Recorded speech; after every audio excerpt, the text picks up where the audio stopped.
Buenos días, jóvenes del grupo D8AS, octavo cuatrimestre de la licenciatura en Derecho, la clase Juicio de Amparo 2.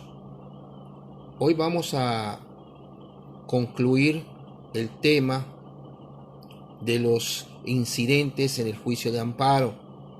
Esta clase corresponde a la del sábado 8 de agosto de 2020. Como se recordará, en clases anteriores habíamos estado viendo lo que debe de entenderse por la palabra incidente, desde el punto de vista de la Real Academia de la Lengua y aparte, pues desde el punto de vista legal y específicamente en nuestra materia, que es Juicio de Amparo 2. Bueno, en los tres temas inmediatos anteriores, esta es la cuarta parte de este tema de los incidentes. Analizamos el concepto y la normatividad que rigen a los mismos. Los incidentes en el juicio de amparo se encuentran regulados del artículo 66 al 72 de dicha ley de amparo. También se trataron otros incidentes que ya vimos, como es el de nulidad de notificaciones, el de reposición de constancia de autos, de competencia, de acumulación, del impedimento del juzgador, de la repetición del acto reclamado, el de la responsabilidad proveniente de la suspensión y el de la objeción, el incidente de objeción de documentos. A continuación vamos a analizar dos incidentes más que son el incidente de cumplimiento sustituto y el incidente por exceso o defecto en el cumplimiento de la suspensión. Este primer incidente, el de cumplimiento sustituto, está previsto en dos artículos, 204 y 205 de la Ley de Amparo, mientras que el otro, el incidente por exceso o defecto en el cumplimiento de la suspensión, está del artículo 206 al 209 de la Ley de Amparo en vigor. Vamos a ver el primero. Muy fácil también este incidente que está en el artículo 204, pero vamos a entender qué se debe de comprender o saber respecto a este incidente de cumplimiento sustituto. Así se le llama, cumplimiento sustituto. A través de este incidente, lo que se busca es el pago de daños y perjuicios o el cumplimiento sustituto que concede al quejoso el derecho a obtener la suma de dinero que corresponda al valor económico de las prestaciones originarias, ya sean de dar, de hacer o no hacer, que la sentencia de amparo impuso al responsable, como si esta, o sea, por la autoridad responsable, si ésta la hubiera acatado, sin comprender, aquí no entran las prestaciones diversas, como sería, por ejemplo, el pago de ganancias lícitas que se dejaron de obtener con motivo de los actos reclamados o cualquier otro concepto diverso al equivalente a la obligación esencial. Pero esta regla a la que estamos refiriéndonos se encuentra acotada en el tiempo por el artículo 80 de la Ley de Amparo. Conforme este artículo, las cosas en el amparo, el juicio de amparo, deben de volver al estado en el que se encontraban antes de la violación. Es restituir al quejoso en el goce de su garantía. Hay que regresar las cosas al estado en que estaban. Eso persigue cuando se emite una sentencia de amparo. Pero ¿qué pasaría? Que una vez dictada, las cosas no pueden regresar al estado en que estaban. Habría que pagar daños y perjuicios en este aspecto. A esto se está refiriendo este incidente. Por lo tanto, si el cumplimiento sustituto,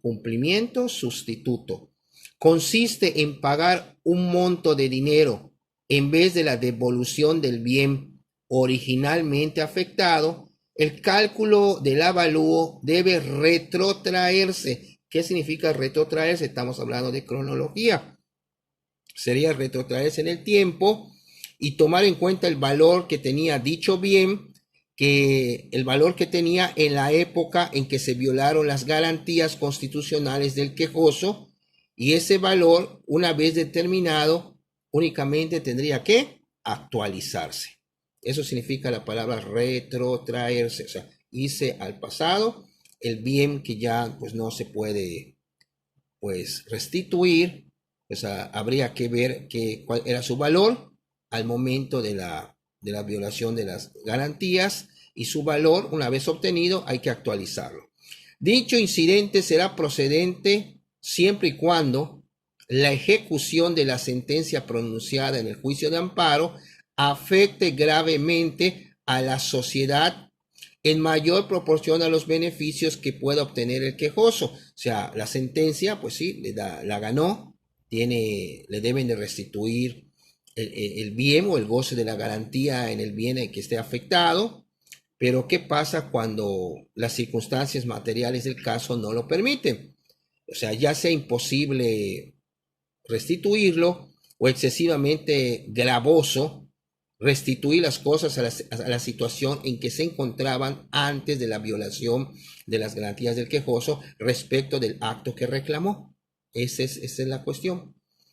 Bueno, el cumplimiento sustituto de las sentencias, este incidente, en caso de ser procedente, o sea, de que una vez que proceda, tendrá por efecto que la sentencia ejecutoriada que se pronuncie en el juicio de garantías se dé por cumplida mediante el pago de los daños y perjuicios al quejoso. ¿Qué quiere decir? Volvemos a retomar el tema. Hay una sentencia, el juicio de amparo no se cumplió en sentido de que, pues, por las circunstancias del caso, ya no se puede volver a dejar las cosas como antes estaban. Incluso algunas veces se hace materialmente imposible. Bueno, aquí entonces procede que hay que pagarle los daños y perjuicios al quejoso. Bueno, el incidente de cumplimiento nos marca el artículo 204 de la Ley de Amparo, tendrá por efecto que la ejecutoria se dé por cumplida una vez ya pagado los daños y perjuicios al quejoso. Y el artículo 205 nos refiere que esto podrá ser solicitado por cualquiera de las partes o decretado por oficio por la Suprema Corte de Justicia de la Nación en los casos que marca dicho numeral. Y la solicitud para promover este incidente es ante la Suprema Corte de Justicia o por conducto del órgano jurisdiccional a partir del momento en que cause ejecutoria la sentencia. Acuérdese que una vez que se dicta la sentencia de amparo, que espera que quede firme, que cause ejecutoria, que cause estado, para que entonces ya se pueda ejecutar. Bueno, el cumplimiento o sustituto se tramitará de manera incidental a través del incidente, por eso se llama incidente de cumplimiento sustituto, en los términos que marcan los artículos 66 y 67 de la Ley de Amparo. Ese es a grandes rasgos el primer incidente. Y el segundo que tenemos es por exceso o defecto en el cumplimiento de la suspensión. Cuando hablamos de exceso, es cuando la autoridad responsable, una vez que el quejoso pues ya obtuvo una sentencia favorable y hay que ejecutar la sentencia, o sea, que la autoridad responsable cumpla con lo que está ordenado en la sentencia. ¿Qué pasa? Pues puede excederse en el cumplimiento o puede ser omisa o por medio de pretextos puede ser que no cumpla con la suspensión.